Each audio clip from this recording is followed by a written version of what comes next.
Hi, welcome to the Financial Fox.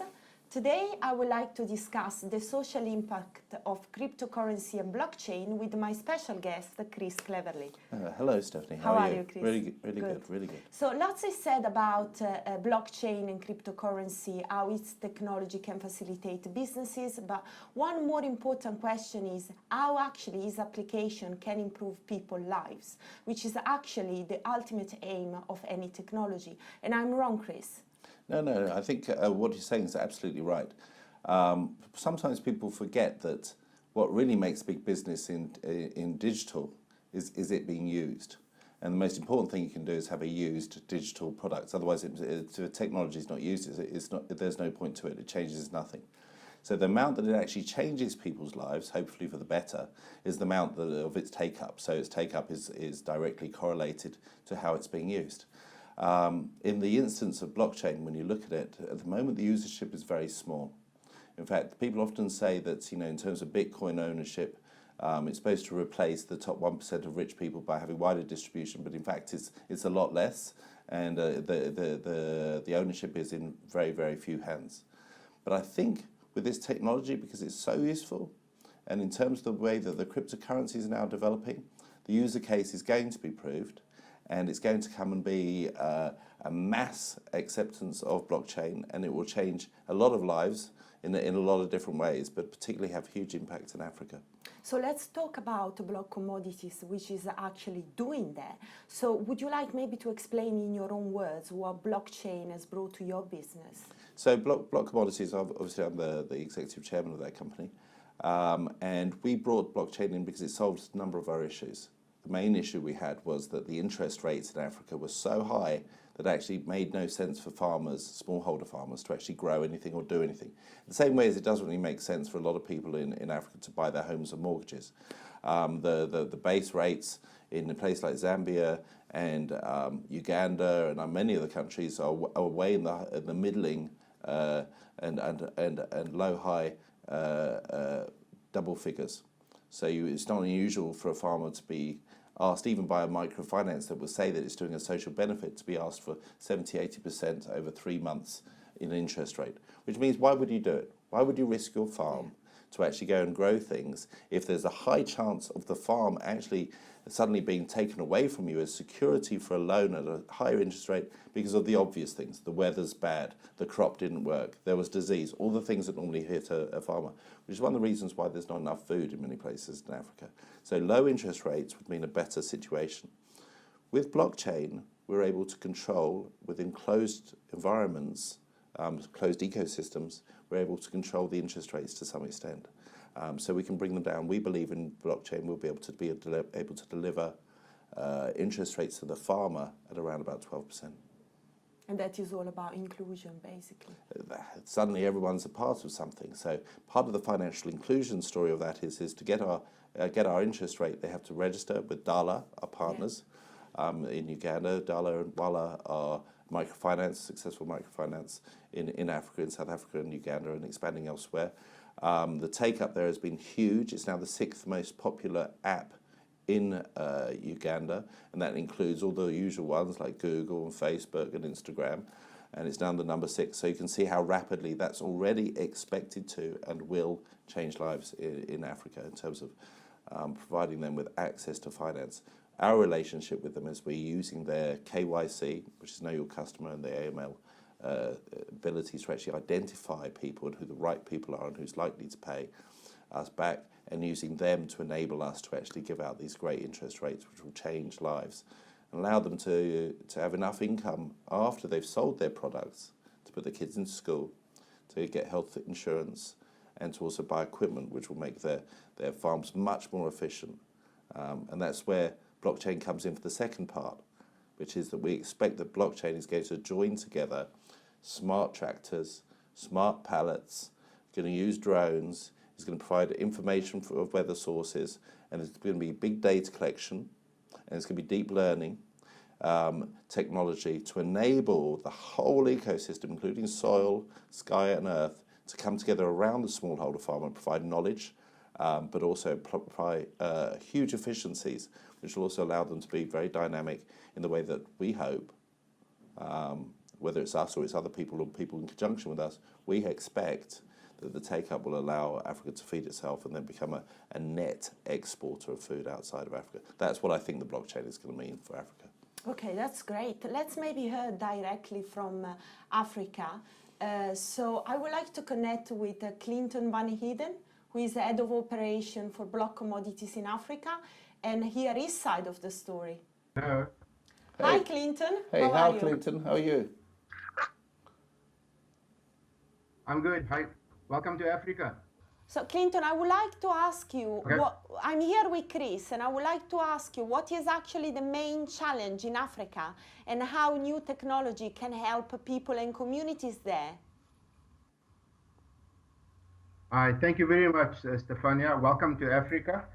So in terms of small-scale farming in Africa, we have about 100 million small-scale farmers in East Africa. And the biggest challenges for African farmers, as opposed to commercial farmers, are, number one, financial services. So funding for inputs, fertilizer and seeds, some chemicals. The second biggest problem is access to information.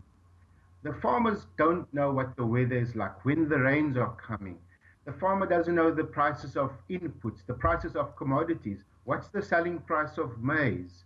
The third biggest challenge is if you drive in African villages, you find thousands of African ladies selling the same commodity at the same price on the same corner. So the market's flooded, farmers have to dump a lot of the commodities because the market is just not sustainable. So, when you look at those three challenges, main challenges being access to financial services and funding, access to information, and access to markets, you find that this is not really big problems. It can be addressed with technology. And we've sat down at Block Commodities and we've designed solutions for these challenges, addressing the farmer, holding the farmer's hand, digitally holding the farmer's hand and helping him from seed time to harvest. So, Clinton, I would like to ask you also another question about your experience, particularly in Zambia, where you have done a lot of work for Block Commodities. So what have you achieved there? Okay, so the Zambian setup, Zambia actually is one of the states in Africa where the government almost got a formula right of supporting small-scale farmers. So 1 million farmers gets $220 every year for inputs and for fertilizer, purchase seeds and fertilizer. And as Block Commodities, we've participated in this program to assist and hold the farmer's hand to help them through the farming process. The challenges of the farmers in Zambia, mainly Zambia, are the fact that the government give the farmer access to fertilizer and seed, but then they walk away. So our position and our strategy as Block Commodity was to participate in the government's program, but to take the farmer, support him through the process, and to ensure that his business becomes a viable business, and not just walk away, but to ensure that the harvest and the crop that he raised are able to change his life and become sustainable, to ensure that his family's future is secure. And as Block Commodities, we just in the business to sell fertilizer and seed. We want to see and change Africa. Yeah, in Zambia, that was. How many people's life have you changed? How many people have you helped? In Zambia, we've touched probably close to 20,000 farmers' lives by supporting them and helping them with fertilizer and seeds. Do you have any particular story that you would like to tell us?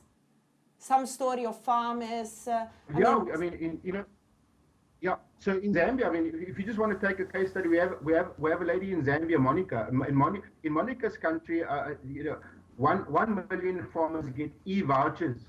So e-voucher enables a small-scale farmer or subsistence farmer to be able to buy seeds and fertilizer from government funds, and then to go and farm for subsistence or to commercialize a little bit. Monica, unfortunately, wasn't able to get an e-voucher from the government. Block Commodity donated seeds and fertilizer to Monica. We visited Monica last month, and Monica raised 8 tons of maize over and above supplying food for her family. Monica is 23 years old. Monica is a small scale farmer. She's got 1 hectare of land. She looks after her mother and her father. She's a single parent. She also looks after her siblings, kids who's passed from HIV and AIDS related problems. So, you know, in some of these countries, if the farmer has no access to inputs, to information, to market, and to funding, they don't eat. So government love these little initiatives that we're running because, first of all, you know, we are able to feed the nation, but secondly, we are able to bring GDP to their countries. We create economic hubs, and we create a small economy in those villages. For Monica's case, Monica was able to raise $1,000. Now, $1,000 may not be a lot of money to some people, but when you're an African mom and you have $1,000, you've earned more money than the minimum to average wage of that country. So it's a really exceptional story, and it's a success story for Block Commodities. Okay, Clinton, another things that I would like to hear your side is about mobile and internet pickup rate that apparently is growing a lot in Africa. Is that correct? Correct. So Stefania, you know, for us, the African farmer needs someone to hold his hand. You know, governments used to, in exchange for votes, they would leave fertilizer and seeds at the farm gate of the African farmer. And they're hoping that farmer will vote for them and keep them in government. And for us, we believe that you can't just leave seeds and fertilizer for free at the farmer's gate because it becomes unsustainable, number one. Number two, the farmer needs someone to hold their hand through the farming process, from seed time to harvest to the commodity exchange. And it's very difficult for any government or any institution to hold every farmers. These are a million small-scale farmers in the east side of Africa, so it's very difficult to get to everyone. And as Block Commodity, we want to invest in that market for value, not just for the farmer, not just for the government, but also for our investors and also for value to our business. But it's very difficult to touch every farmer's hand, and to do that, you need to use technology. It's available, it's not rocket science, and we've developed it, we've got it going. And you know, technology in Africa, smart. There's been, since 2014, there's been 46% increase in data usage in Africa. From 2014, well, currently speaking, there's 300 million smartphones in Africa. And in 4 years' time, we'll have 1 billion smartphones in Africa. So as Block Commodities, we've seen this growth, and we say, let's use this resource, and let's change the face of Africa. Yeah, and you have a full government support for your operation. Our governments love our solution because, first of all, it addresses the GDP in the agricultural sector. It addresses food security. It addresses the poverty. It addresses all the responsibility of governments to supply to unemployment. It's a huge expense on their fiscals expenses. So I mean, they love the solution because it addresses all of those problems. Okay, thank you so much, Clinton. Thank you very much. Thank you, Clinton. Thank you very much. Okay, that was really interesting to bring up the human angle and hear directly from him. I would like to discuss a little bit about your pilot project that is starting in Uganda. How are things there? So very good. So we're in this week actually. Our lawyers in Uganda were in negotiation with the government lawyers as well on their own program that they're going to be developing out there, because they're very happy with what we've seen. So we're obviously in discussions with those, and those are a continuation of the discussions that we had earlier in the year last year with Lord Hayne, as well with the president of Uganda. The relationships are going very, very well. As you know, the family of cryptocurrencies that we've brought together is very, very exciting now in terms of what it's going to be able to achieve. And so I think we're still on track. We're on track for a good start this year. And I think that we're going to be probably one of the first user cases anywhere in the world where there's mass take-up and mass use of cryptocurrencies, not just for social impact, but for direct economic impact, not just for the farmer, but also for the shareholder here in the UK as well. Yeah, in terms of timeline and when the project is starting? Yeah, we're aiming to use the next season So we're hopeful and fully expect to be up and operational and have a program going when the rainy seasons start, which will be starting at the end of August, September. Okay, fantastic. So good luck with everything. Thank you very much. And good that you got Clinton O down from South Africa. It's good to have a voice from Africa here. We will need another update, I think, when operations start. He will be based in Uganda, isn't it? He's going to be based in Uganda, but obviously he runs our operations in Zambia. So he was there the last season when we were testing the product out and getting some good market knowledge in Zambia as well. That's everything from the Financial Fox. See you next time.